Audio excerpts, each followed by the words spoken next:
This conference Om will now be Gurubhyo Namah. recorded. Om Gurubhyo Namah. The Awakening of Intelligence, Part 5, Chapter 1. The Art of Seeing. A public talk by J. Krishnamurti ji in Madras.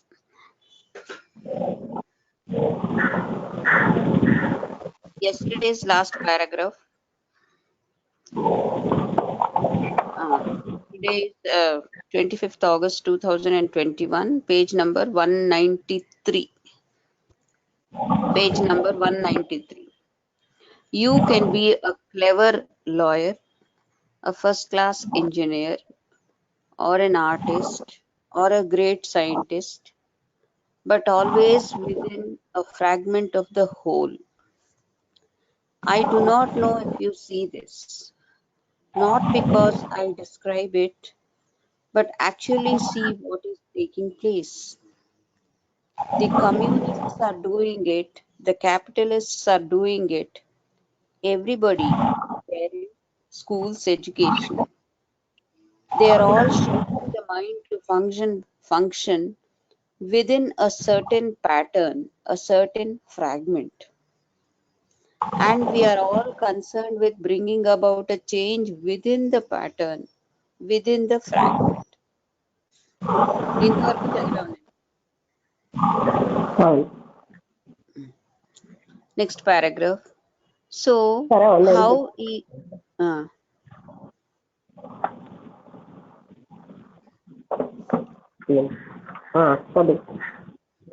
So, how is one to realize this?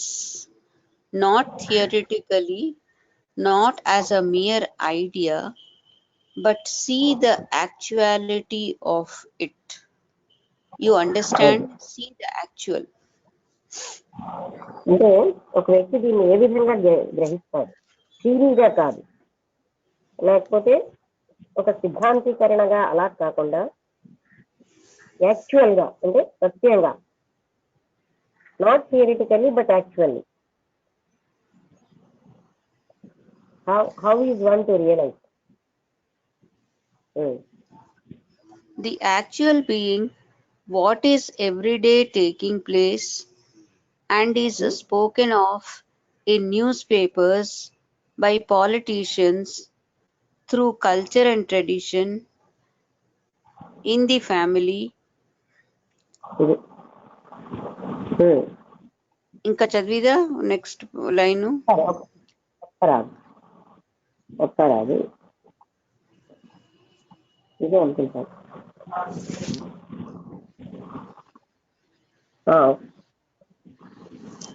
ఇప్పుడు చెప్పి. The actual being, what is every day taking place and is spoken of in newspapers. Actual being, who is every day?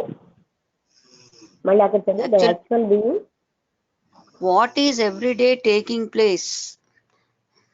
ప్రతిరోజు ఏం జరుగుతుంది? What is every day taking place? And is spoken of in newspapers by politicians through culture and tradition. News papers లో politicians తోటి, cultures ద్వారా, traditions ద్వారా ఇవన్నీ కూడా చెప్పబడుతున్నాయి. In the family, making you call yourselves Indians or whatever think you are. Indians గా పిలువబడ్డంలోని, మీ కుటుంబంలోని, లేకపోతే మీరు ఏ విధంగా, వాట్ ఎవర్ యూ థింక్, మీరు ఎలాగ ఆలోచిస్తున్నారు సరే, అంటే ఏం జరుగుతోంది నిత్య జీవితంలో. Then when you see, you must question yourself. I am sure you would if you saw it. When you see, మీరు ఏదైనా చూసినప్పుడు మిమ్మల్ని మీరు ప్రశ్నించుకోవాలి. ఏంటంటే, ఇఫ్ యూ సా ఇట్, నిజంగా నేను చూసానా? And that is why it is important to understand how you see. అందుకని మీరు ఎలా చూసారన్నది చాలా ముఖ్యం అర్థం చేసుకోవడానికి. How you see is very important. If you really saw it, then the question would be, how can the total mind act? ఒకవేళ మీరు నిజంగా చూస్తే ప్రశ్న ఏమిటంటే, how can the total mind, ఆ సంపూర్ణమైన మనస్సు ఏ విధంగా యాక్ట్ చేస్తుంది? I do not mean the fragment, not the conditioned mind, nor the educated, sophisticated mind. అది ఇక్కడ ఏం చెప్తున్నారంటే, నేను ఇక్కడ మైండ్ అండంలో I do not mean the fragmented mind, అంటే ముక్కలుగా ఉన్న, ఫ్రాగ్మెంటెడ్ అంటే మనసు ముక్కలవడం అంటే ఏంటి, నేను అని వేరు అనే భావనలో ఉన్న మనసు కాదు. I do not mean the fragmented mind or conditioned mind. Conditioned mind విషయం నేను మాట్లాడటం లేదు. నార్ ఎడ్యుకేటెడ్ మైండ్, కండిషన్డ్ మైండ్, ఇంకా చెప్పాలంటే ఎడ్యుకేటెడ్ మైండ్ కూడా. ఎడ్యుకేషన్ ఉన్నా సరే అటువంటి మైండ్ ఏం పనిచేయదు ఇక్కడ. నార్ educated mind. Sophisticated mind, the mind that is afraid, the mind that says there is God or there is no God. God అంటే రక్షణ. The mind that is God ఏంటంటే, సోఫిస్టికేటెడ్ అంటే అది ఎన్నో కలిగి ఉన్న మనస్సు. ఆ తర్వాత ద మైండ్ దట్ ఈస్ ఎఫ్రైట్, భయపడుతున్న మనస్సు, అలాంటిది కాదు. The mind that says there is God. అదే మైండ్ ఏ మనస్సు అయితే అక్కడ భగవంతుడు ఉన్నాడని చెప్తుందో, భగవంతుడు లేడని చెప్తుందో ఆ మనస్సు కాదు. There is my family, your family, my nation, your nation. ఇది నా కుటుంబం, ఇది నీ కుటుంబం, ఇది నా దేశం, ఇది నీ దేశం అని చెప్పే మనస్సు కాదు. Then you will ask, how can this totality of the mind be? How can it function completely, even while learning a technique? Running Technique. అది అంటే అయితే ఇలాంటి అప్పుడు ఆ మనస్సు how can it function completely, ఇది సంపూర్ణంగా ఎలా పనిచేస్తుంది? అది ఒక టెక్నిక్ నేర్చుకోవడం టైంలో కానీ మరి మీరు అలాంటి ప్రశ్న వెయ్యొచ్చు. How can this totality of the mind, అంటే ఈ టోటల్ మనస్సు అనేది ఎలా ఫంక్షన్ చేస్తుంది? Though it has to learn a technique and to live in relationship with others in our present disordered society. అంటే మనకున్నటువంటి ఈ డిజార్డర్డ్ సొసైటీ సంఘంలో ఇది ఒక టెక్నిక్ నేర్చుకోవాలన్నా, లేకపోతే ఏదైనా ఒక రిలేషన్షిప్ ఇతరులతో ఉన్నప్పుడైనా, bearing that in mind, one must ask this question, which is a fundamental one. అది ఈ క్వశ్చన్ ని, ఇది చాలా ఫండమెంటల్ క్వశ్చన్ అన్నమాట, అంటే చాలా ప్రాథమికమైంది. ఈ క్వశ్చన్ ని ఎవరైనా అడుగుతారు అంటే బేరింగ్ దట్ ఇన్ మైండ్, మనసులో పెట్టుకుని ఈ క్వశ్చన్ ని, ఈ ప్రాథమికమైన ప్రశ్న అడుగుతారు. How can this totality of the mind made completely sensitive, అంటే ఇందాక చెప్పారు కదా, టోటాలిటీ ఆఫ్ ద మైండ్ ఏ విధంగా వస్తుంది అని. So that how can this totality of the mind be made completely sensitive, so that even the fragment becomes sensitive? అదే totality of the mind sensitive అయిందైతే ఆ ఫ్రాగ్మెంట్, ఇక్కడ ఫ్రాగ్మెంట్ అంటే ఏంటి, నేను వేరు అని, అది కూడా సెన్సిటివ్ అయిపోతుంది అంటున్నారు. I don't know if you have understood my question. We shall come to it in another way. మీకు నా ప్రశ్న అర్థమైందో లేదో తెలియదు, మనం ఇంకో రకంగా వద్దాం. At present we are not sensitive. There are spots in this field that are sensitive. అంటే ప్రెసెంట్, ఇప్పుడు మాత్రం మనం అంతా సున్నితంగా లేవు. ఇక్కడ సెన్సిటివ్ అంటే ఏంటి, సున్నితంగా ఉండేది అంటే బాడీ సెన్సిటివిటీ కాదు. అది మనం బాగా అర్థం చేసుకోవాలి. ఎటువంటిది? నేను వేరుగా ఉన్నాను అనేటటువంటి ఫ్యాక్షన్స్ వీటితో ఉన్న మనస్సు, అవి అవన్నీ తీసేసినప్పుడు ఆ టోటాలిటీ ఆఫ్ ద మైండ్ అనేది సెన్సిటివ్ గా ఉంటుంది. అట్ ప్రెసెంట్ స్టేట్ లో మనం అంత సెన్సిటివ్ గా లేవు. There are spots in this field that are sensitive when our particular personality, our particular idiosyncrasy, our particular pleasures are denied. అది అంటే ఇప్పుడు ప్రెసెంట్ ఏంటంటే దేర్ ఆర్ స్పాట్స్, మచ్చలు ఉన్నాయి ఈ సెన్సిటివిటీలో. ఇక్కడ సెన్సిటివ్ అని చెప్తున్నారంటే మన ప్రత్యేకమైన మన వ్యక్తిత్వం, తర్వాత పర్టికులర్ ఇడియోసింక్రసీస్ మన మూర్ఖత్వాలు, తర్వాత పర్టికులర్ మన సంతోషాలు, ఇవన్నిటిని మనం తిరస్కరించినప్పుడు then there is a battle. ఒక యుద్ధం జరుగుతుంది. We are sensitive in fragments, in spots, but we are not sensitive completely. అది అంటే ఏంటి? మనం ముక్కలుగా సెన్సిటివ్ గా ఉంటున్నాం కానీ సంపూర్ణమైన సెన్సిటివిటీ తోటి లేము. ముక్కలుగా సెన్సిటివ్ గా ఉండడం అంటే ఏంటి? ముక్కలు అంటే ఆల్రెడీ మనం ఏంటంటే మన కాన్షియస్నెస్ డివైడ్ అయిపోయింది. నేను ఈ బాడీని, నేను వేరుగా ఉన్నాను, వాళ్ళు వేరుగా ఉన్నారు, నా దేశం వేరు అంటే నేను అనేది పరిమితం చేసేసుకున్నాం మనం. ఎప్పటి నుంచి అదే చెప్తున్నాను, నీకు అర్థం కాలేదా? ఫ్రాగ్మెంటేషన్ అంటే ఏంటి? అవును, ఇక్కడ we are sensitive in fragments in spots అంటే ఏమిటి? నువ్వు కాన్సెప్ట్ అర్థం చేసుకుంటే నీకు ఎప్పుడు కూడా సెన్సెన్స్ ప్యాటర్న్ లో చూస్తావు. అది కాదు, ఫస్ట్ కాన్సెప్ట్ అర్థం చేసుకో. ఏంటంటే నేను ఈ శరీరాన్ని, నేను వేరుగా ఉన్నాను, వాళ్ళు వేరుగా ఉన్నారు, నేను ఈ జాతికి చెందుతాను, ఈ కుటుంబానికి చెందుతాను, వీళ్ళు నా వాళ్ళు, వీళ్ళు పరాయి వాళ్ళు, ఇదంతా కూడా నీకే మనసు లక్షణాలు. అంటే ఫ్రాగ్మెంటెడ్ మనసు. ఫ్రాగ్మెంట్ అంటే ముక్కలైంది. అర్థమైందా? ఈ పాయింట్ అర్థం చేసుకో. అక్కడ దాంతో దాని టాలీ చేద్దాం. నేను ముందు ఈ పాయింట్ అర్థం చేసుకో, తర్వాత నేను అది సెన్సిటివిటీ కాదు.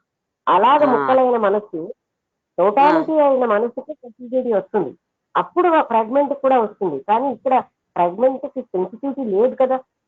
ఇప్పుడు నేను ఈ బాడీని అనుకున్న వాళ్ళు ఎంత స్వార్థంతో ఉంటున్నారు, వాళ్ళకి సెన్సిటివిటీ ఏముంది? ఆ బాడీ, ఆ కుటుంబం, నా వాళ్ళు, నా బాడీకి ఏం కావాలో ముఖ్యం, ఇంకెవరికి ఏం ముఖ్యం కాదు అనడం అంతా సెన్సిటివిటీ ఏంటది? They are losing all sensitivity. అది అదే బాధపడలేదు. సెన్సిటివిటీ అంటే ఏమిటి? So the question is, how can the fragment which is part of the total, which is being made dull every day by repetition, how can that part also be made sensitive as well as the total? అంటే ఇప్పుడు మనం యాంత్రికమైన జీవితం గడుపుతున్నాం పార్ట్గా. అంటే నేను బాడీని, నేను ముక్కగా ఉన్నాను, నేను వేరుగా ఉన్నాను అన్న భావంతో అలాగా మన యాంత్రికమైన జీవితం, డల్ జీవితం అయిపోతుంది. అటువంటి డల్ గా ఉన్న ఫ్రాగ్మెంట్ అది ఎలా సెన్సిటివ్ అవుతుంది? ఆ టోటాలిటీ ఎలా సెన్సిటివ్ అవుతుంది అప్పుడు? అంటే డల్ గా ఉన్న మనసు ఎప్పుడు కూడా, డల్ అంటే ఇక్కడ అర్థం ఏంటి? నేను బాడీని అంటే మన పనులన్నీ మెకానికల్ గానే ఉంటాయి. అక్కడ ఏంటంటే ఏ ఆనందం ఉండదు. ఆ విషయం కూడా మనకు తెలియదు, అందులోనే జీవిస్తున్నాం. ఈ ఫ్రాగ్మెంటెడ్ మైండ్ సెన్సిటివ్ ఎలాగవుతుంది? తర్వాత అలాగే how can the fragment which is part of the total, అది టోటల్ లో ఒక పార్ట్, అదేమో డల్ అయిపోయి ఎవ్రీడే రిపిటేషన్స్, అంటే నిన్న స్తోత్రం చదివా, ఇవాళ స్తోత్రం చదివి, నిన్న దీపం పెట్టి ఇవాళ, అలాంటి ఒక repetition. How can that part also be made sensitive as well as the total? అది టోటల్ సెన్సిటివ్ అవ్వదప్పుడు, ఈ పార్ట్ సెన్సిటివ్ అవ్వదు.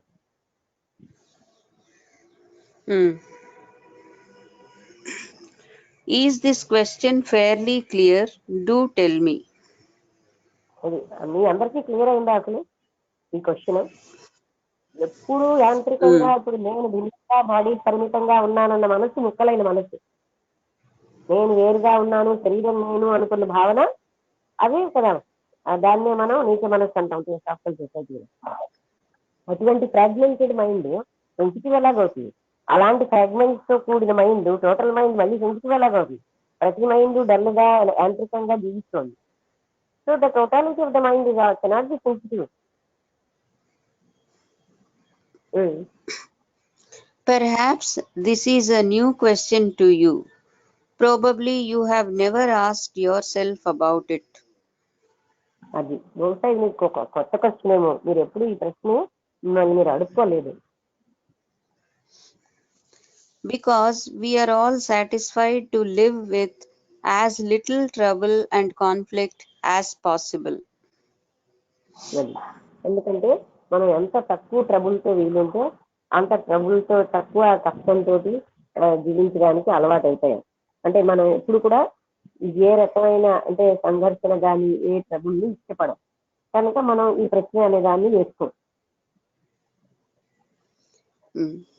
In that little part of that field which is our life, appraising the marvelous culture of that little part as opposed to other cultures, Western, ancient, or any other. అంటే in that little part of that field which is our life, నా జీవితం ఎప్పుడైతే నేను వేరుగా ఉన్నానో నా జీవితం వేరు అనే అది లిటిల్ ఫీల్డ్ అయిపోయింది. అందులో వీఆర్ ఆల్ సాటిస్ఫైడ్. అంటే in that little part of that little field అదే మన జీవితం అయ్యింది. అందులో ఏంటంటే uprising the marvellous culture of that little part as oppose to this culture. అంటే మన కల్చర్ కూడా ఇది భిన్నమైన కల్చర్ అక్కడ ఉంటుందన్నమాట. Marvellous culture of that little part, ఆ లిటిల్ పార్ట్ ఒక కల్చర్ వేరేగా ఉంటుంది. నేను భిన్నంగా ఉన్నానంటే నాకు అనుకూలంగా నేను తీసుకుంటాను. We are not even aware what the implications of this are. మనం ఎప్పుడు కూడా ఏం జరుగుతుంది దీనివల్ల అని మనం దానికోసం అవేర్గా లేవు, అంటే జాగరూకంగా లేవు. Of living in a tiny fragment, a corner of a very vast field. అదే ఒక పెద్ద ఫీల్డ్ లో ఒక ముక్కగా నేను జీవిస్తున్నప్పుడు, లేకపోతే ఇంత పెద్ద రేంట్లో నేను వేరు అన్న భావంతో జీవించడం వల్ల ఎలాంటి డేంజర్స్ జరుగుతాయి అనే దాన్ని మనం ఎప్పుడు జాగరూకంగా చూడం.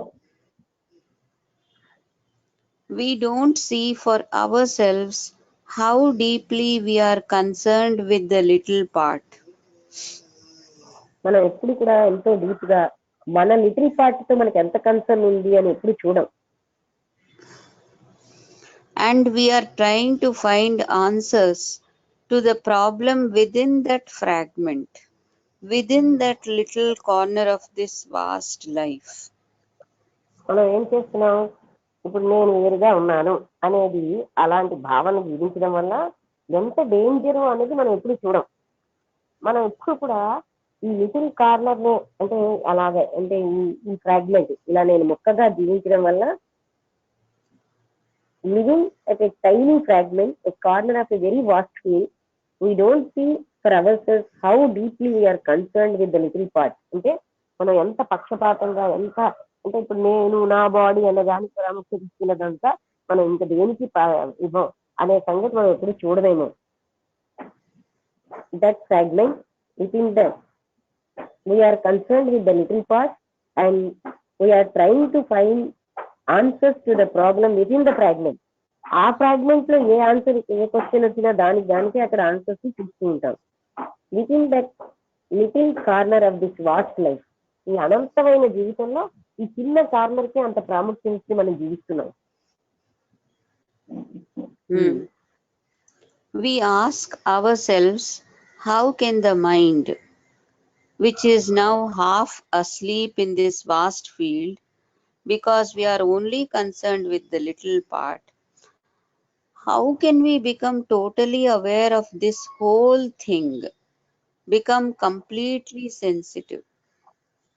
అది అంటే మనమేమో మనం ప్రశ్నించుకుంటున్నాం.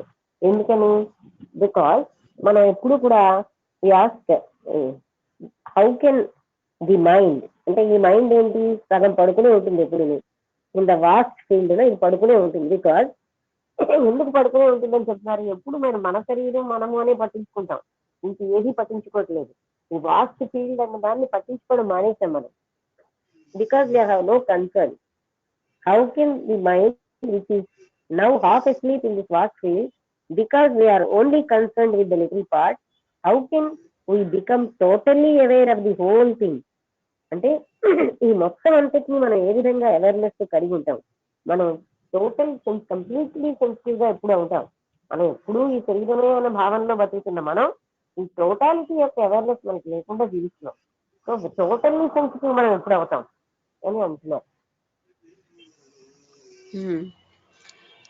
Now, first of all, there is no method.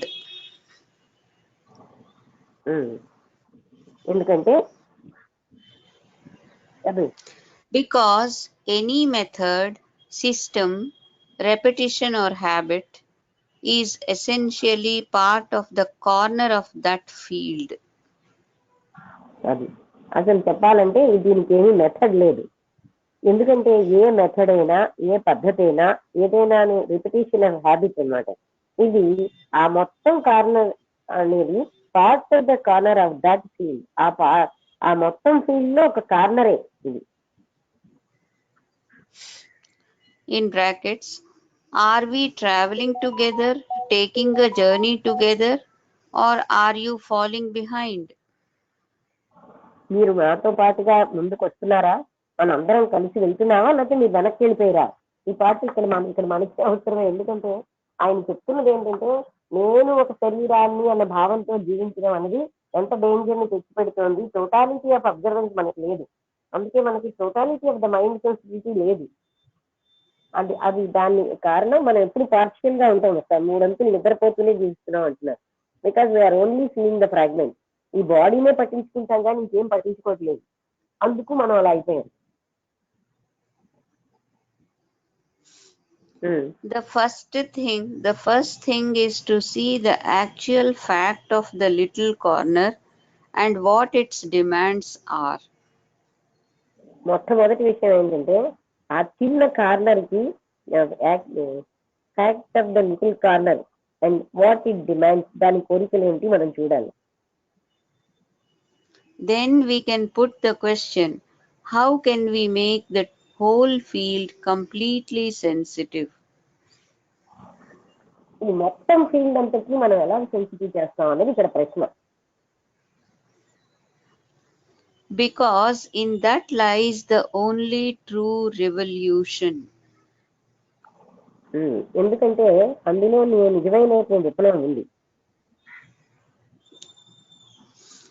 When there is total sensitivity of the whole of the mind, then we will act differently.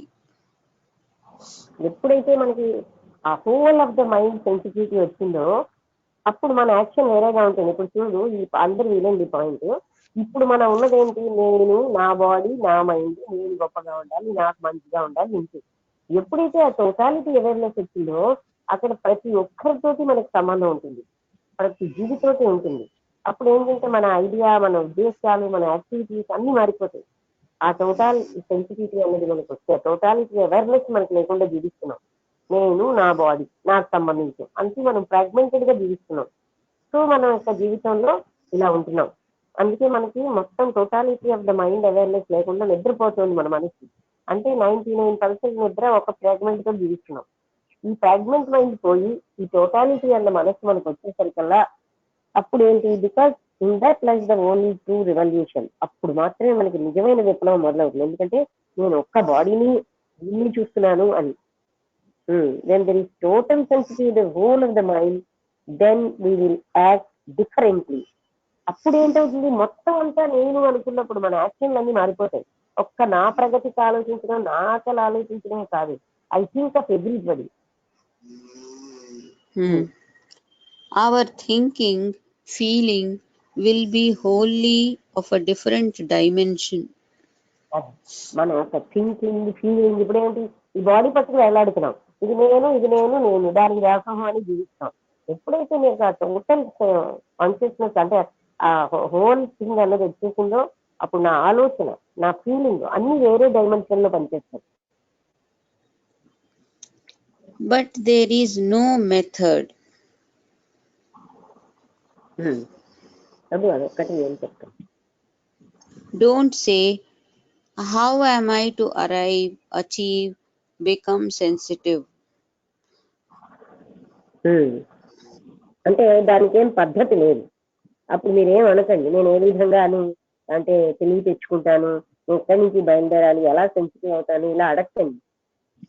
ఇవేమీ అంటే బాహ్యమైన పనులు ఏం కావు కదా, అలా అడిగి నేర్చుకోవాల్సినవి కాదు ఇది. You can't go to college to become sensitive.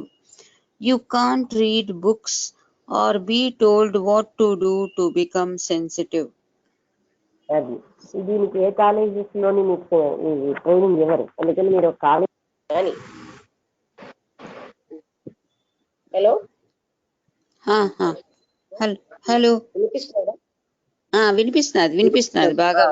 అందుకని మీరు ఎక్కడికి ఏ కాలేజ్కి వెళ్ళడం కానీ, ఏ పుస్తకాలు చదవడం వల్ల కానీ, తర్వాత మీరేంటంటే ఎక్కడ ఏ అవుట్ సైడ్ సోర్సెస్ తో ఎలా సెన్సిటివ్ అవుతాను అన్న ట్రైనింగ్ మీకు ఎక్కడా దొరకదు.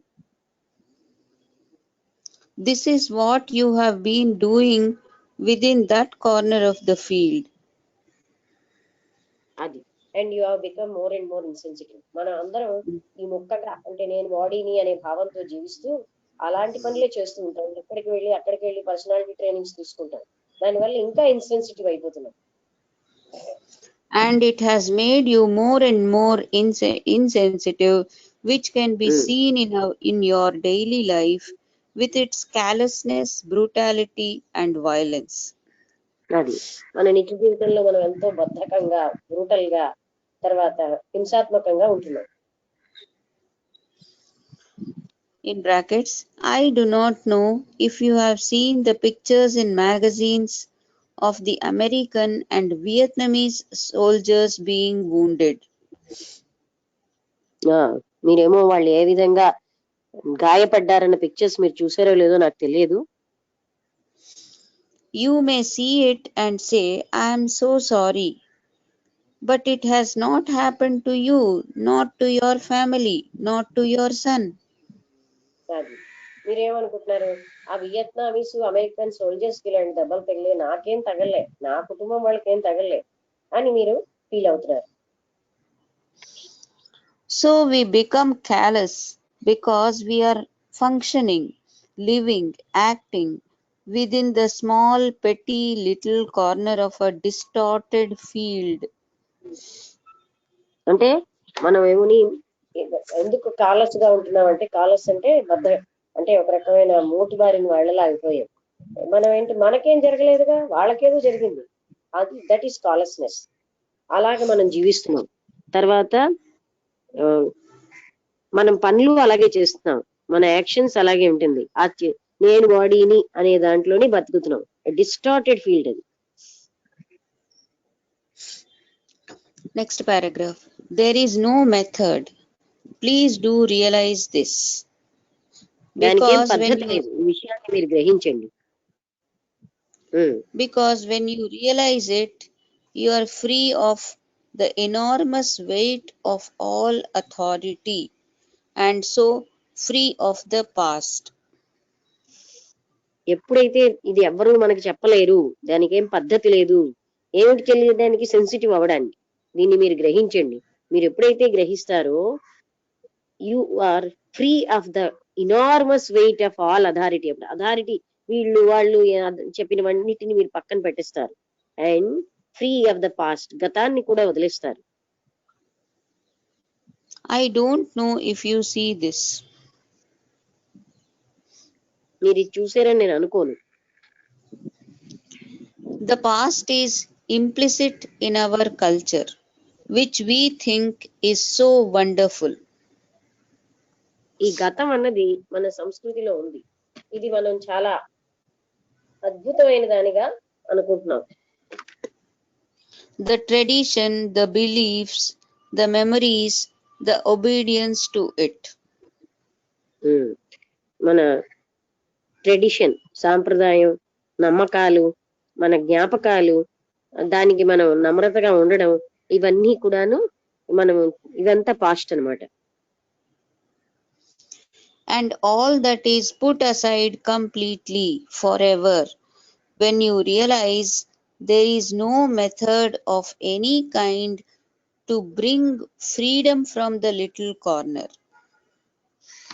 అంటే ఇప్పుడు ఈ లిటిల్ కార్నర్ నుంచి మనం ఫ్రీడమ్ పొందడానికి ఒక ఎనీ మెథడ్, ఏ మెథడ్ లేదు, ఏ రకమైన అథారిటీ చెప్పలేదు, ఎవరు చేయలేరు. ఇప్పుడు ఎలా అంటే ఆ, నేను శరీరాన్ని అన్న భావన నుంచి బయటపడడానికి మనకి ఎవరు చెప్తారా భావన? ఎవరికి వాళ్ళే అది బయటపడాలి. నేను శరీరం కాను, నేను అనంతంతో ఉన్నాను, అనంతత్వాన్ని అయి ఉన్నాను అని. ఈ ఒకసారి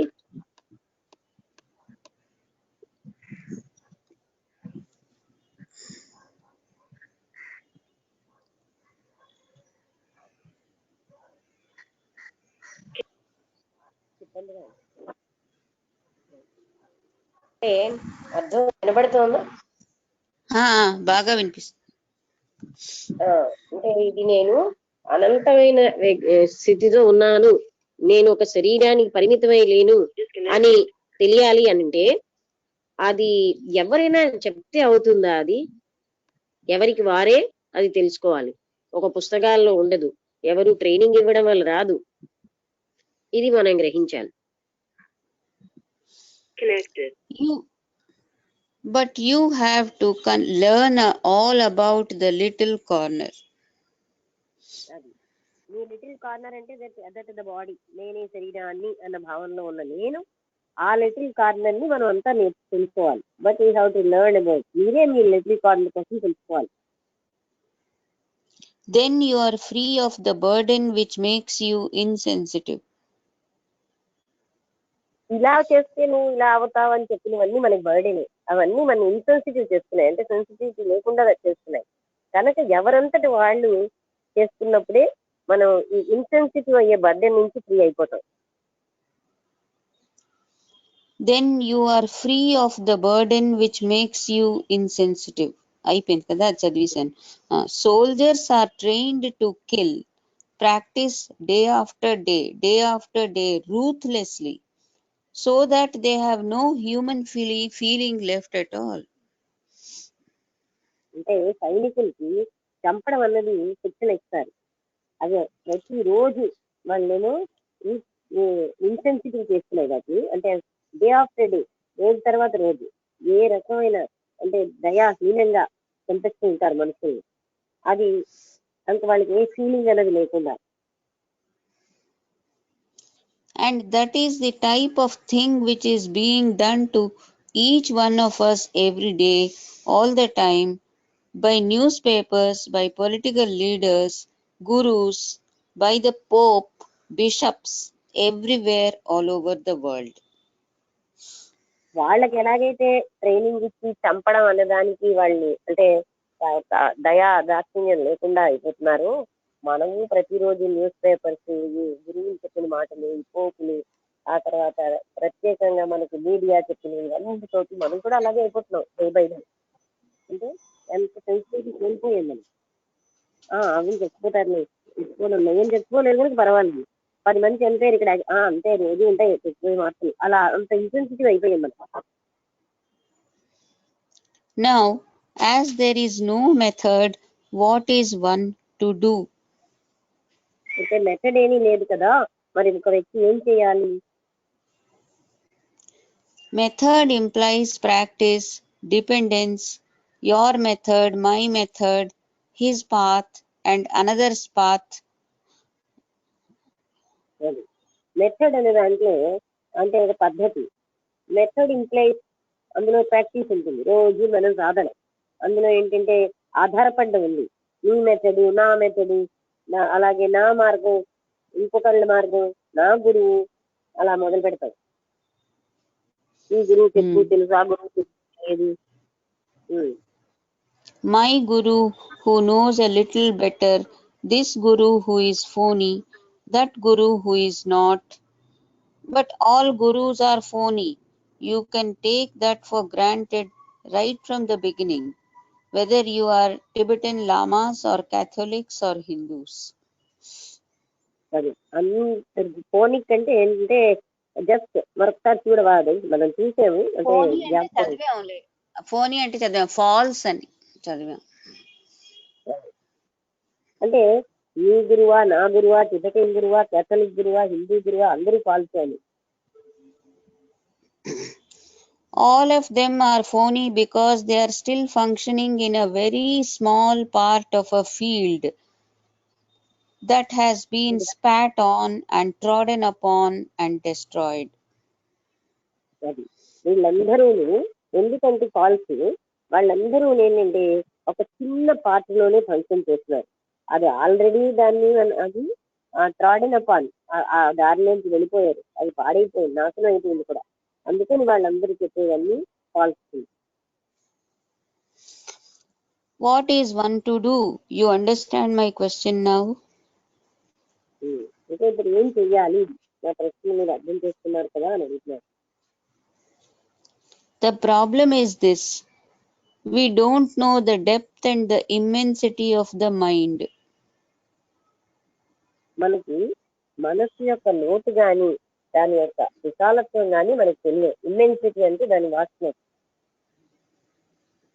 You can read about it. You can read the modern psychologists or the ancient teachers who have talked about it. మీకు కావాలంటే దానికోసం చదువుతారు, లేకపోతే మోడర్న్ సైకాలజిస్ట్ కానీ లేకపోతే పురాతనమైనటువంటి గురువులు ఏం చెప్పారు అవన్నీ మనకు కావాలంటే చదువుతారు. Distrust them because it is you yourself who have to find out, not according to somebody else. అది నువ్వు మిమ్మల్ని అవి డిస్ట్రక్ట్ అంటే అవి ఏం చెప్తున్నారంటే అవన్నిటినీ మీరు డిస్ట్రక్ట్ విశ్వసించకండి. ఎందుకంటే అవి మిమ్మల్ని మీరే మీ అంతటి మీరే తెలుసుకోవాలి, ఎవరో చెప్పినట్టుగా కాదు. We don't know it, the mind. You don't know it. So you cannot have any concept about it. నీకు తెలియదు, యూ డోంట్ నో ఇట్, నీకు తెలియదు దానికోసం, అంటే మీ మైండ్ కోసం. తర్వాత you don't know it, so you cannot have any concept. దాని మీద మీకు తెలియని దానికోసం మీకు ఏం కాన్సెప్ట్ ఉంటుంది, అభిప్రాయం. You understand what we are saying? ఏం చెప్తున్నావో మీకు అర్థమవుతుందా? You can't have any ideas, any opinions, any knowledge about it. దాని మీద మీకు ఏ ఐడియా జ్ఞానము ఒపీనియన్స్ లేవు, ఉండవు. So you are free from any supposition, from any theology. అది అందుకని మీరు ఎవరో చెప్పిన సపోజిషన్స్ కంటే థీరీస్ కంటే మీరు ఫ్రీగా ఉన్నారు, స్వేచ్ఛగా. ఇక్కడ మీరు ఏ విషయంలో నేను శరీరాన్ని కానని ఆ కార్నర్ లోంచి తీసేయాలి మనం. దానికి ఎవరో చెప్పిన మెథడ్స్ ఎలా పనిచేస్తాయి, ఎవరంతటి వాళ్ళే అది తెలుసుకోవాలి. ఎవరో ఏదో చెప్తే ఆ మెథడ్ మనకి పనిచేయదు, ఎందుకంటే వాళ్ళు ఇంకా కార్నర్ లోనే ఉన్నారు. ఆ మెథడ్ అవి ఆల్రెడీ వాళ్ళు ఆ మార్గాన్ని నాశనం చేసేసారు. అందుకని మనం ఏమో ఎవరికి వారే ఈ బాడీ నేను కాను అని మనం ఎందుకు తెలుసుకోలేము, ఎవరి మీద ఎందుకు ఆధారపడాలి, అది ఇక్కడ చెప్తున్నారు. So once again, what is one to do? ఏం చెయ్యాలి? అంతగా All that one has to do is to see. అంత ఒక వ్యక్తి చేయవలసింది ఏంటి అంటే చూడడమే. See the corner, the little house that one has built in a corner of a vast and immeasurable field. అంటే మీరు మీరు నిర్మించుకున్నటువంటి ఆ ఒక ఇల్లు ఎవరింది అంటే ఇల్లు కాదు, నేను అన్న దాన్ని నిర్మిస్తూ ఉండండి. ఇమ్మెజరబుల్ అంటే లేదంట corner of the immeasurable field అంటే అనంతమైన దాంట్లో అది మొక్కగా ఉంది, దాన్ని మీరు చూడండి. And living there, fighting, quarreling, improving, you know all that is going on there. See it. మీరు అక్కడ ఉండి ఎప్పుడు కూడా యుద్ధం చేస్తూ ఉంటారు, దెబ్బలాడుకుంటూ ఉంటారు, తిరుగుతూ ఉంటారు. అక్కడ ఏంటేం జరుగుతుందో మీకు తెలుసు, దాన్ని చూడండి. And that is why it is very important to understand what it means to see. అందుకని చూడడం అంటే ఏమిటో మీరు బాగా అవగాహన చేసుకోవాలి. Because the moment there is conflict, you belong to that isolated corner. అది ఎప్పుడైతే కాన్ఫ్లిక్ట్ ఉందో మీరు దానికి చెందారు. ఇప్పుడు నేను వేరుగా ఉన్నాను శరీరంగా అన్న భావించినప్పుడే మనకి కాన్ఫ్లిక్ట్ ఉంటుంది, లేకపోతే కాన్ఫ్లిక్టే లేదు. Where there is seeing, there is no conflict. నిజమైన చూడడం అనే దగ్గర కాన్ఫ్లిక్ట్ లేదు.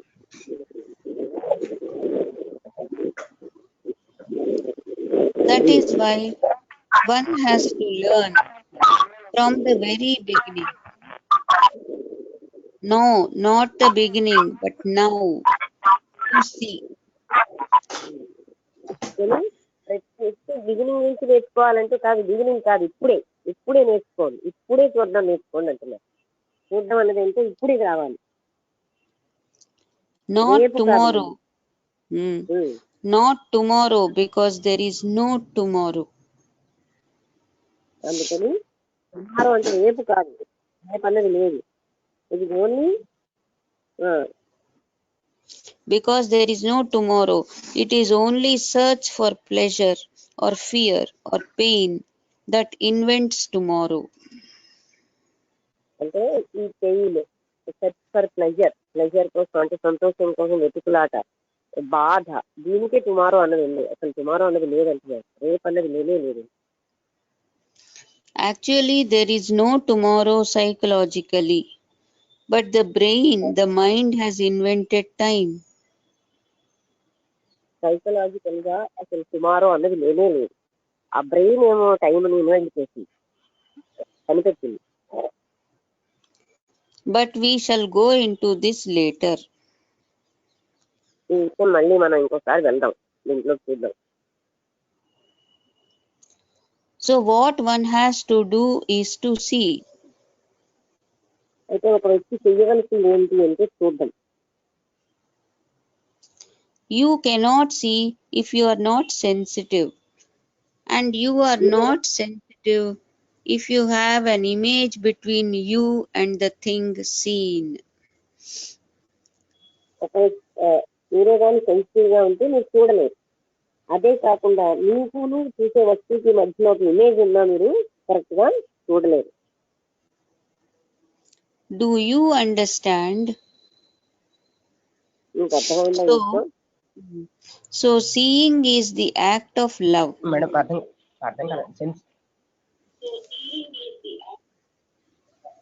కాలేదు. సెన్సిటివ్ ఉంటే చూడలేమండి.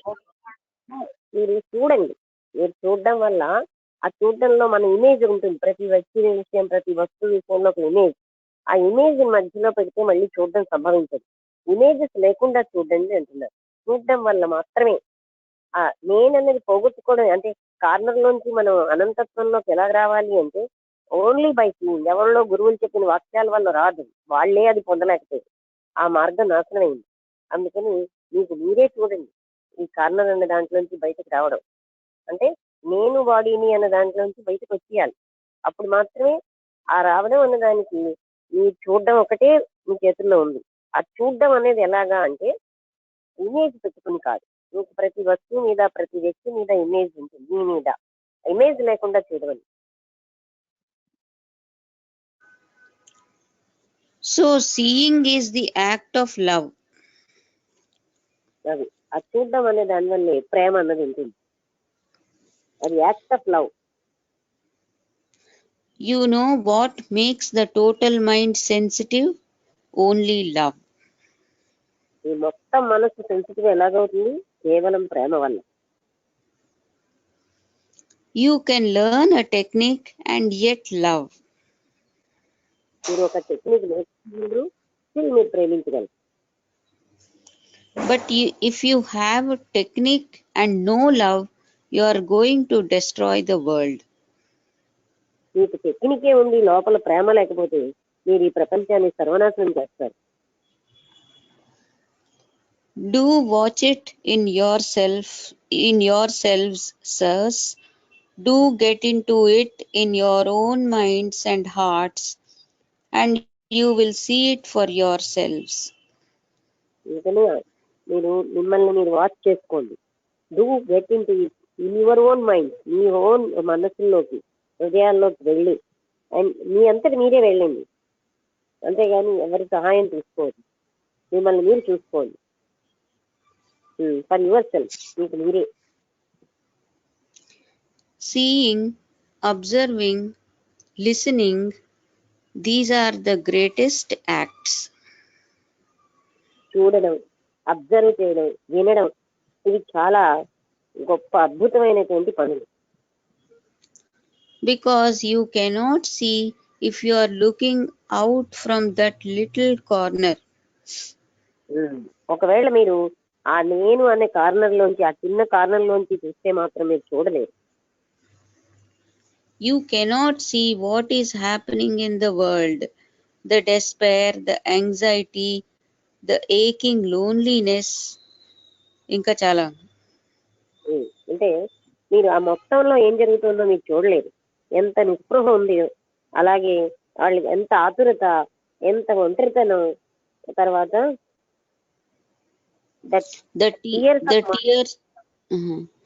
the tears of the mothers, wives, lovers of those people who have been killed.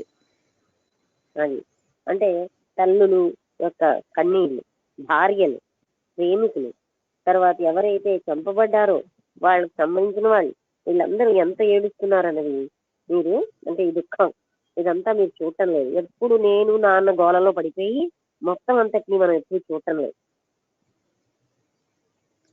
But you have to see all this, not కానీ మీరు emotionally.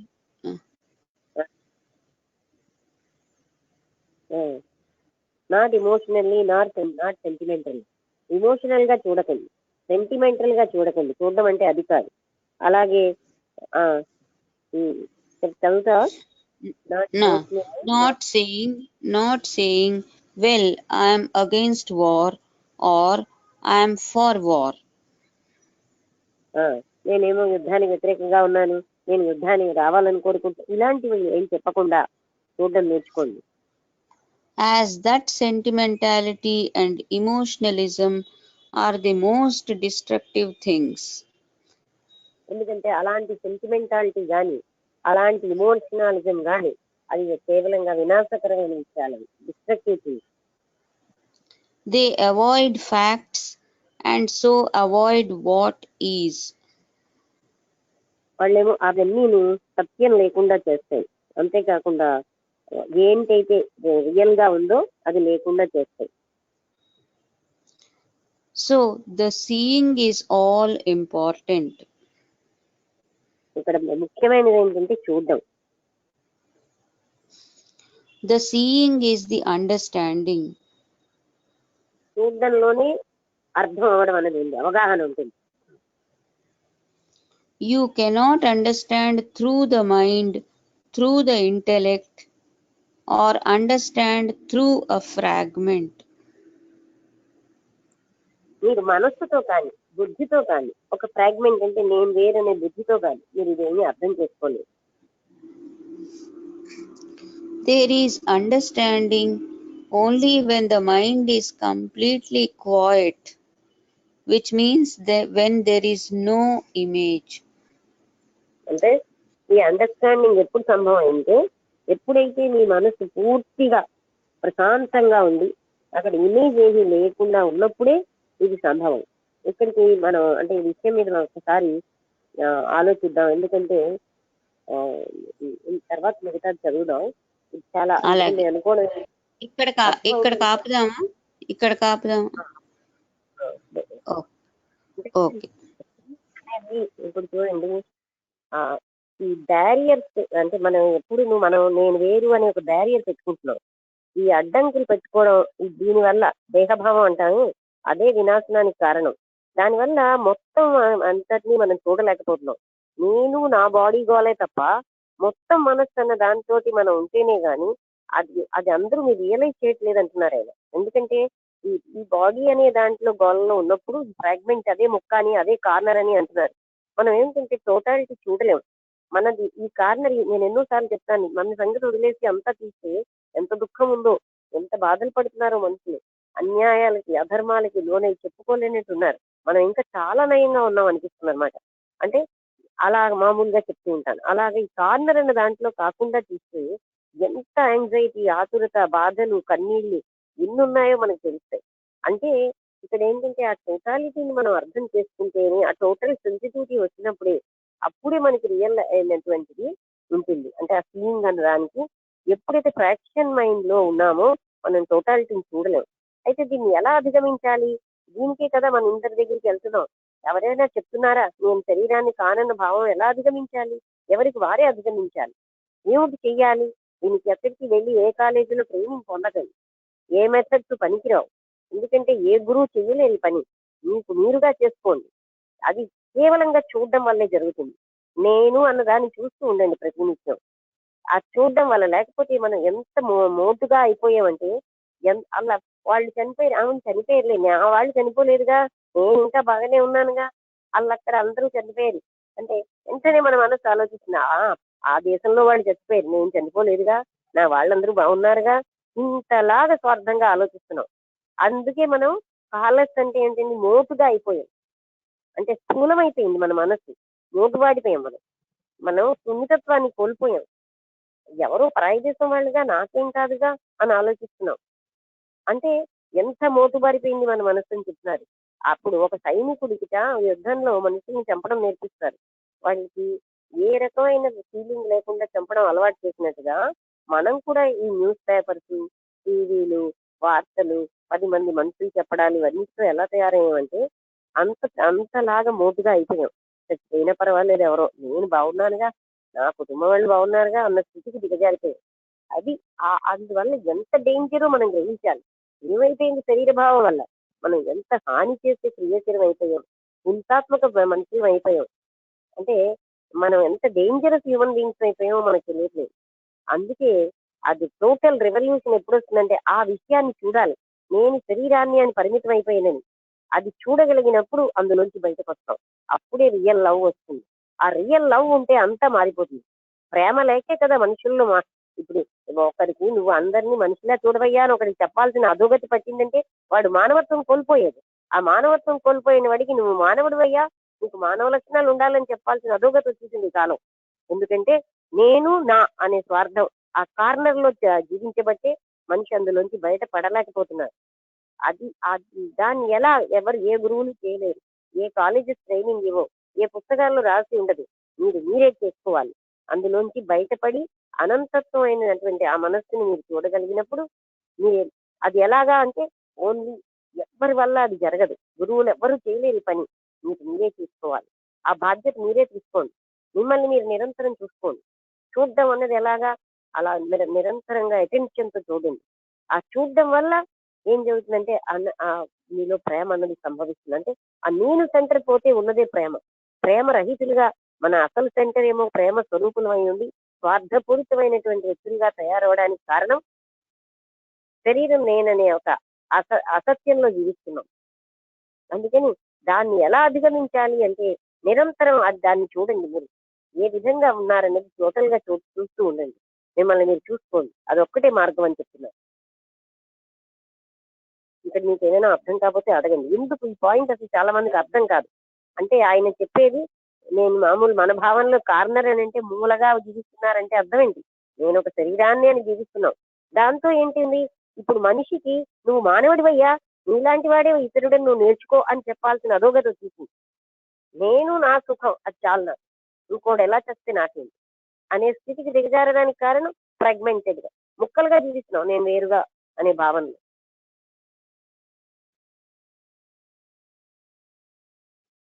ఆ వేరు భావమే ఇంత హింసాత్మక ప్రవృత్తి తెచ్చింది మానవుడిలో. అది అసత్యం కదా, తాను వేరు కాదు.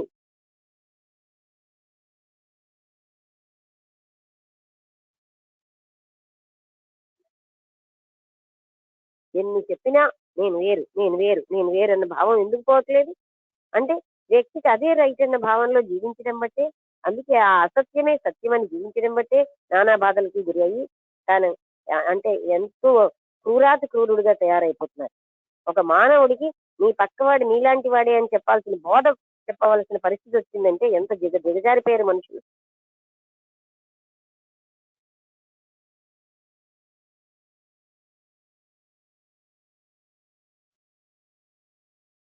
నేను విగ్రహాలకు పూజ చేస్తాను, అవి చేస్తాను, కానీ నేను సాటి వాడిని నాలాంటి వాడిని చూడను అనే స్థితికి దిగజారిపోయింది.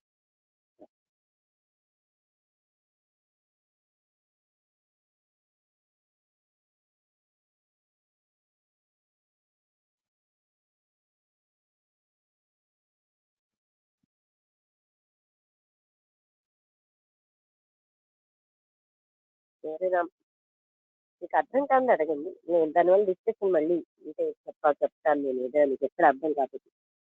అంటే ఈ పాయింట్స్ చాలా ఎసెన్షియల్ పాయింట్. మన శాస్త్రాల్లో ఇంకోలా చెప్పారు వీళ్ళు, ఇక్కడ ఇంకొకలా చెప్తున్నారు. విషయం అదే, ఇది ఎవ్వరు ఎక్కడ ఎవరి వల్ల రాదు ఈ బోధ. ఎవరికి వారే ఆ సెన్సిటివ్ అంటే తను ఆ ఎంపీ చేసుకోవాలి. అంటే ఎంపీ అంటే చూడడం, కంప్లీట్ చూడడం వల్లే మనకి చూడడం రాదు. ఎప్పుడు పక్షపాతంతో చూస్తున్నాం, మనం ఎప్పుడు సత్యాన్ని చూడలేకపోతున్నాం. నేను అన్న దాని ఫంక్షన్ చూస్తూ ఉండండి, అది ఎంత స్వార్థపూరితంగా ఉందో, ఎన్ని కపటాలు చేస్తుందో, ఎంత క్రూరాతి క్రూరంగా ప్రవర్తిస్తుందో చూస్తూ ఉండాలి.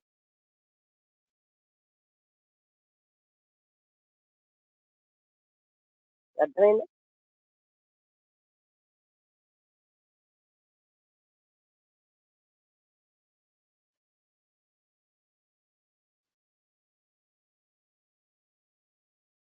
ఎవరైనా మాట్లాడతారా?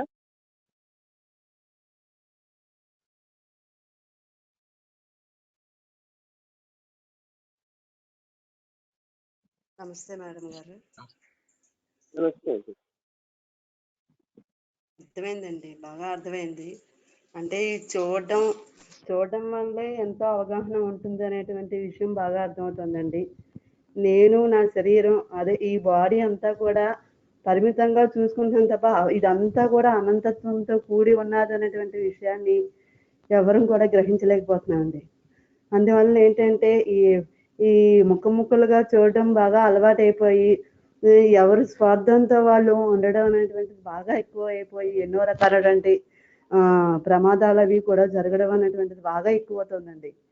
ఇది ఎప్పుడైతే నేను అనేటువంటి భావన తీసేయడం జరుగుతుందో అప్పుడే ఏదైనా రియాలిటీ అనేటువంటిది అసలైనటువంటి సత్యాన్ని గ్రహించగలుగుతామండి. అప్పుడే ఈ నేను అనేటువంటి తీసేయాలి ఫస్ట్. అది తీసేస్తేనే కానీ అసలు పూర్తిగా అనంతత్వం అనేటువంటిది అర్థం కాదండి. ఎప్పుడైతే దాన్ని వదిలించుకుంటామో అప్పుడే అంతా కూడా విషయం అంతా కూడా తెలుస్తుంది. ఈ కాన్ఫ్లిక్ట్లు ఇవన్నీ బాడీతో నేను వేరుగా ఉన్నాను, నేను వేరు వాళ్ళు వేరు అనేటువంటి భావనలు అన్నీ కూడా తొలగించుకుని పరాయి భావం ఇవన్నీ కూడా పోగొట్టుకుంటేనే తప్ప దీన్ని తెలుసుకోవడం చాలా కష్టమైనటువంటి విషయం అర్థమవుతుందండి. ఎప్పుడో కాదు, ఎప్పటికెప్పుడే తెలుసుకుని ఇప్పుడే ప్రతి ఒక్కరిని కూడా మార్పు అనేటువంటిది రావాలనేటువంటి విషయాన్ని ఆయన ఎంత క్లియర్గా చెప్పారో అర్థమవుతుందండి. ఏదో పుస్తకాలు చదివేసి వాళ్ళు చెప్పింది వినేసి అన్నీ చేయడం వల్ల అనేటువంటిది రాదు అనేటువంటి విషయం ఇవాళ ఎంత బాగా అర్థమైందంటే అది ముందు అంటే అది మెకానికల్ గా అలా అలవాటైపోయింది. ఈ బాడీని నేను, వాళ్ళు వేరు నేను అంటే ఈ భావాలన్నీ కూడా మనసులోని పెట్టించుకోవడం వల్ల ఏంటంటే అసలైనటువంటి దాన్ని చూడడం అనేటువంటిది బాగా అసలు జరగట్లేదండి. హలో, అదండి. సో అదంతా తీసేస్తేనే కానీ అసలు అప్పుడే చూడడం అనేటువంటిది అవగాహన అనేటువంటిది వస్తుందండి. చూడడం రాకపోవడం వల్లే అందరం కూడా ఈ రోజు ఈ పరిస్థితుల్లో మేము అందరం కూడా ఉంటున్నామండి. సో ఈ భావాలన్నింటినీ కూడా అన్నారు కదా, ఏంటంటే ఆ గ్రూప్ కూడా అలాగే కార్నర్ లోనే జీవిస్తున్నారు కదా. అవునండి. భావంతో చెప్పేది మనకి ఏం సహాయం చేస్తుంది? ఒకవేళ వాళ్ళు చెప్పేంటే అది బాగానే అయిపోయింది, ఆ పాత్ర ఆల్రెడీ గతం అయిపోయింది. అదండి, ఈ గతంలోనే ఆలోచిస్తూ అంతా కూడా వీటిల్లో ఉండిపోవడం వల్ల ఏంటంటే అసలు ఎవరికి వాళ్ళు చాలా, అందుకే అండి రకరకాల యుద్ధాలు అయితేనేంటి, అన్ని రకాల ఎక్కడో ఏదో జరిగిందంటే మనకు కాదులే అనే భావంతో ఉండడం వల్ల ఇదంతా కూడా జరుగుతుంది. అలా కాకుండా ఎవరికి ఏం జరిగినా కూడా కనీసం ఎమోషనల్ గానే ఆ ఫీలింగ్ అనేటువంటిది ప్రతి ఒక్కరిలో వస్తేనే కనుక అసలు ఏది కూడా రాదండి. అసలు సత్యాన్ని మేము అందరం కూడా సరిగ్గా చూడలేక ఎంత ఇదిగా ఉన్నామనే విషయం బాగా చెప్పారండి. ఎప్పటికప్పుడు ఇవన్నీ కూడా అర్థం చేసుకుంటూ ఆ జాగృత అవేర్నెస్ అనేటువంటిది రావాలని చెప్పేసి నేను మనస్ఫూర్తిగా కోరుకుంటున్నాను. నమస్తే అండి. ధన్యవాదాలు. బాగా చెప్పారు. ఇంకెవరైనా మాట్లాడతారా?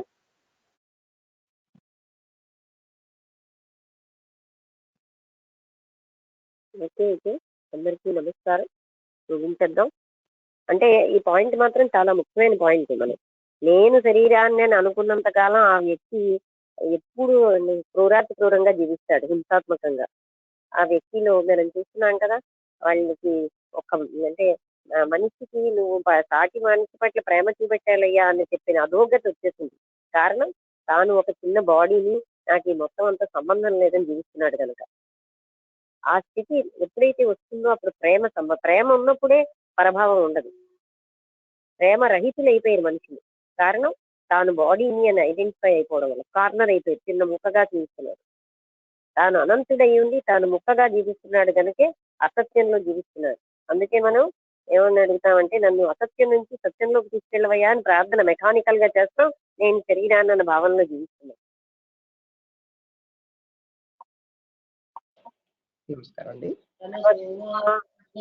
అంటాం, కానీ మనం జీవించేది మాత్రం నేను శరీరాన్ని, ఈ శరీరమే నాకు ముఖ్యం, ఇంకేది ముఖ్యం కాదు. మన హృదయంలో ఎంతమంది ఎన్ని బాధలు పడతారన్నది ఎప్పుడు అక్కర్లే. నేను నా శరీరం బాగుంటే చాలు. అది ఎలాంటి దిగజారిన స్థితి.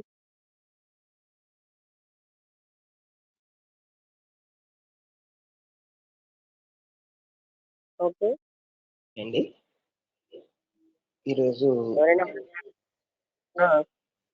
ఇది చాలా కేవలం నా కోసమే చెప్పినట్టుగా అనిపించింది. ఈరోజు చాలా బాగా అర్థమైంది. ఎవరికి వారు అనే కొన నుంచి కాకుండా ఈ ప్రేమ కారణంతో కూడుంటే అలాగే సత్యంతో ఉండాలి, రియాలిటీ లేకుండా ఉండకూడదు. ఈ విషయాలన్నీ చాలా వివరాత్మకంగా వచ్చాయండి ఇవాళ. అలాగే స్వార్థం లేకుండా ఉండాలి, ఇతరులు మేలుకోతూ నిస్వార్థంగా ఉండాలి అనే విషయాలు, దేహభావంతో ఉండకుండా చేయాలనే విషయాలు. ఆ హోల్ మైండ్ తో ఉన్నప్పుడు మనిషిలో ప్రేమ అనేది సంభవం.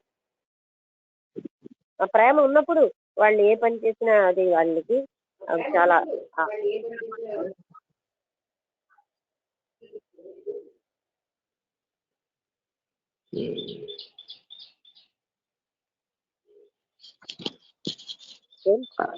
ఇవన్నీ చాలా క్లియర్గా అర్థమైంది మేడం ఇవాళ.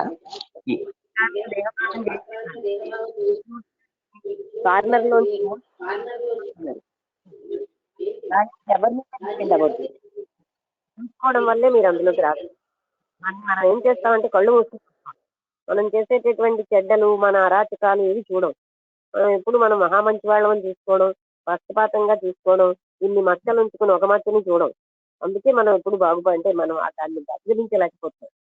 శరీరాన్ని అది చేస్తున్నటువంటి మనసు చేసేటటువంటి అన్ని చెడ్డలు మనం అబ్జర్వ్, ఎంత పక్షపాతంతో ఉంటున్నాం, ఎంతలాగా క్రూరత్వం మనలో ఉంది, మనలో ఎంత డామినేషన్ ఉంది, అహంకారం ఎంత చిత్తవేసి కూర్చుంది, ఇవన్నీ మనం చూడాలి.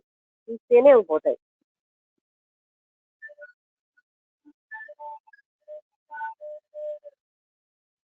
ఓకే, ఇంకా ఎప్పుడైనా మాట్లాడతారా అనురాధ గారు కానీ?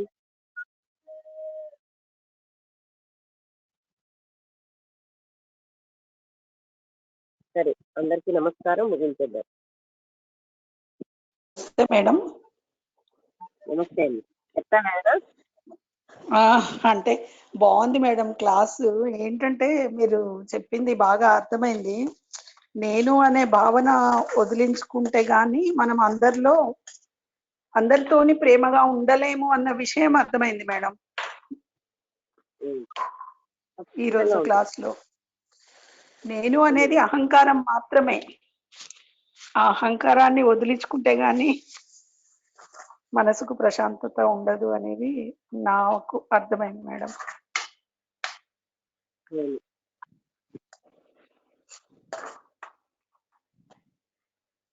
నమస్తే ఓకే. మేడం, ధన్యవాదములు. ఇంకెవరైనా మాట్లాడతారా?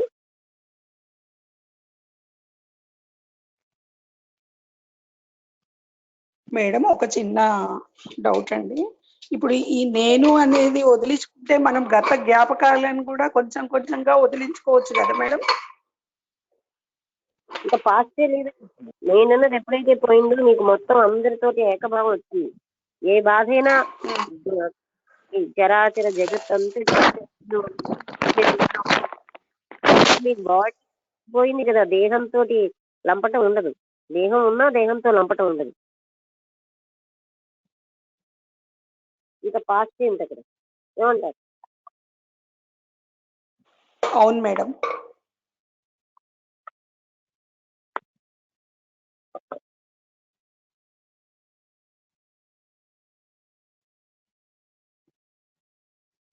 ఈ పాయింట్ మీద మనం వర్కౌట్ చేస్తే చాలా హాయిగా ఉంటుంది. ఈ నేను అన్న సెంటర్ వల్లే మనసులో ఇంత హింసాత్మక రోజు తెచ్చేసింది. నిజమే మేడం. వాడు నీలా అని చెప్పాల్సిన అధోగతి దిగజారిపోయింది. వాడికి ఆకలి దక్కులు ఉంటాయి, వాడికి బాధలు ఉంటాయి, నీకే కాదు అని చెప్పుకోవాల్సిన పరిస్థితి దిగజారు.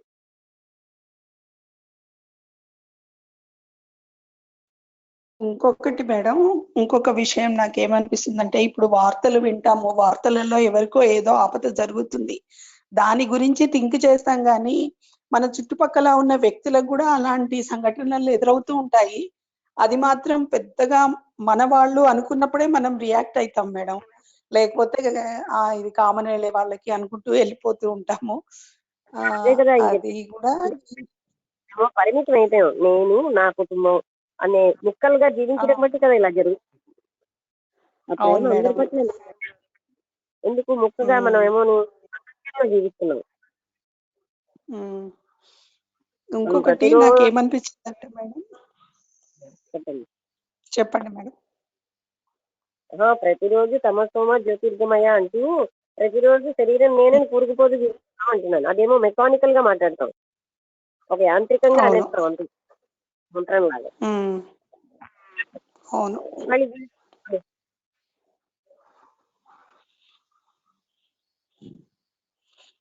అంటే అలాంటి వార్తలన్నీ విని అయ్యో పాపం అని సింపతి చూపిస్తాం కానీ మనం చేయగలిగింది ఏమీ లేదు, చేయాల్సిన చోట్లో చేయొచ్చు కదా అనే ఆలోచన రాదు మేడం, నేను అనే భావన ఉన్నప్పుడు. ఒకటేనా మనసు లేదా మన దగ్గర? ఇక్కడికి ఉండి అమెరికాలో ఉన్న వ్యక్తికి మనం దగ్గరికి ఇవ్వగలం, వాళ్ళ ఆరోగ్యం బాగుండేటట్టు చేయగలం. మన బాడీతో పాటు మనకి మానసిక మనం ఎప్పుడు శరీరమే నేను అనుకుంటాం, ఆ శరీరాల్లో కూడా మానసిక శరీరం ఒకటి ఉంది మనకి. దాంతో మనం ఎన్నో పనులు చేయగలం, మంచి సంకల్పాలు సంకల్పించగలం. మన దగ్గర డబ్బులు ఇవ్వడానికి అందరికీ డబ్బులు ఉండకపోవచ్చు, ప్రేమ ఇవ్వగలంగా.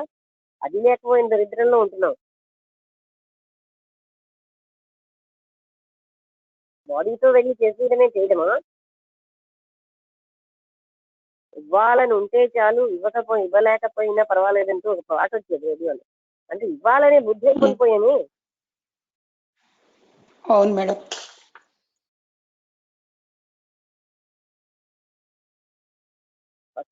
పశువులు కూడా పక్క పశువుకి సహాయం చేస్తున్నాయి.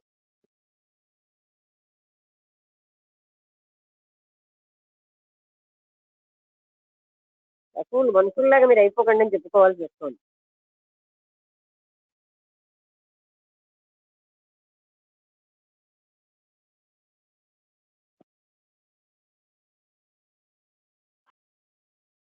అవునండి, చాలా బాగా చెప్తున్నారు, చాలా బాగుంది.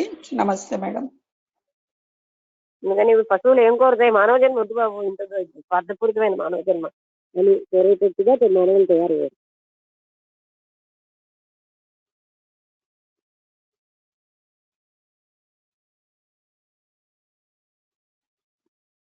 ఓకే, ముగించేద్దాం. అందరికీ నమస్కారం.